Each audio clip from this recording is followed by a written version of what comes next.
An 85-year-old nun who broke into a top-secret nuclear facility in the US has been released after serving 2 years behind bars.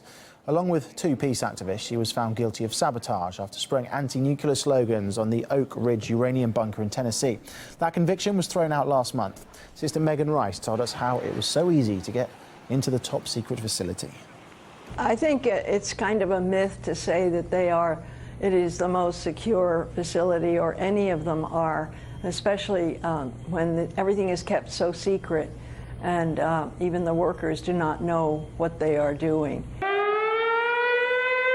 We were convicted of sabotage, and what we were trying to do was to protect the planet from sabotage, let alone every nuclear facility. I use every opportunities like this that helps people it helps to break the silence of secrecy which has existed since the origination or the origin of the Manhattan Project in 1943. The profits of making the weapons are going into the hands of contractors, and it's not for anything that will ever be used or could ever be used or should ever be used.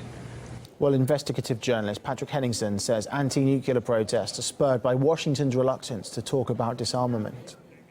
The reason people are protesting about the nuclear issues because the government wants to have zero dialogue about the possibility of disarmament or climb down of nuclear builds. We have a renewal of the nuclear program in the United States under Obama in recent years, 200-something billion allocated towards upgrading it. So there's no dialogue at all with the public about the usefulness of the nuclear arms race to begin with. So they should expect there's going to be protests like this. Elsewhere, Islamic State has launched an assault to retake the Syrian city of Kobani on the border with Turkey. At least 10 people have been killed when jihadists detonated bomb-laden vehicles in the city and opened fire on Kurdish forces. Up to 70 people have been injured. Islamic State captured Kobani last year, but it was retaken by the Kurds in January.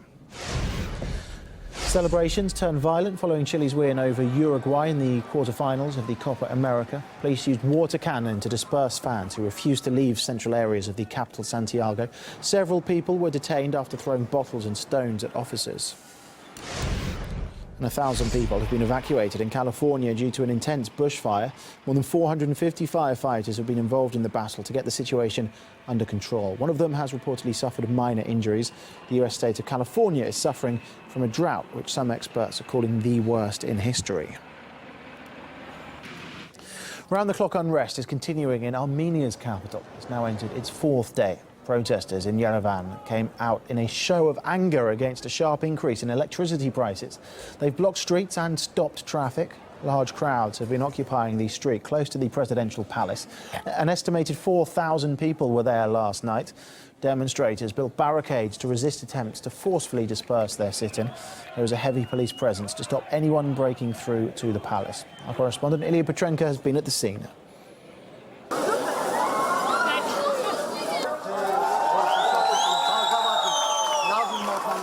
We've just found a perfect location to show you what the protests in Yerevan look like from above this afternoon. As you can see, there are much fewer people compared to yesterday.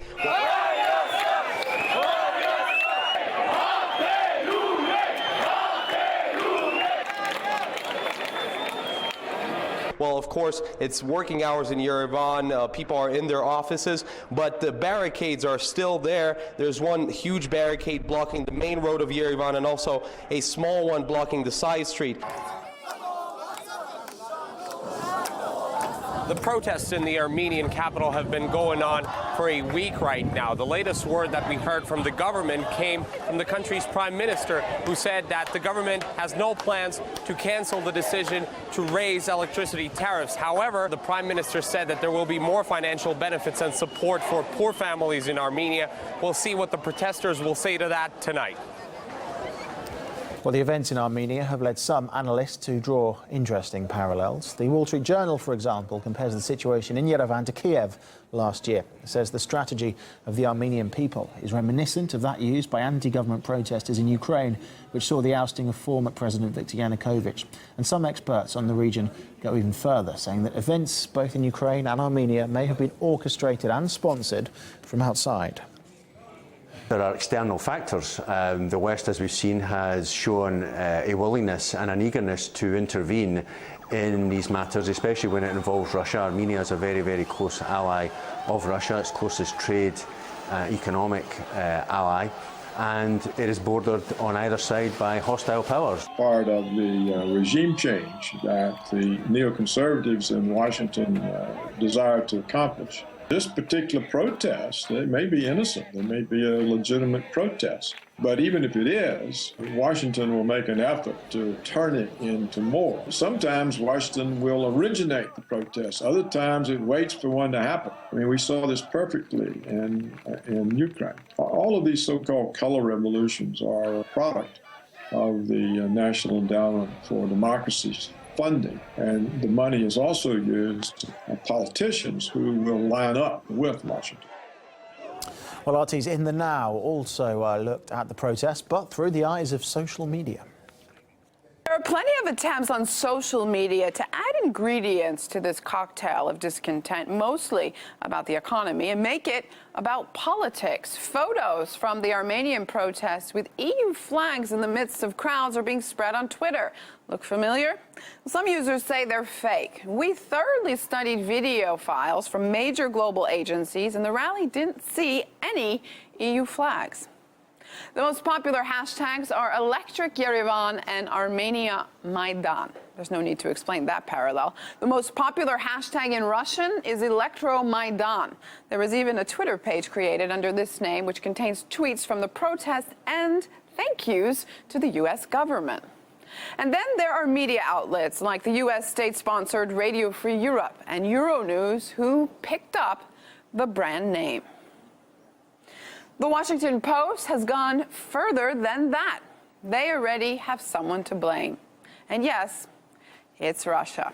I think I know how this plays out. So Armenia, watch out.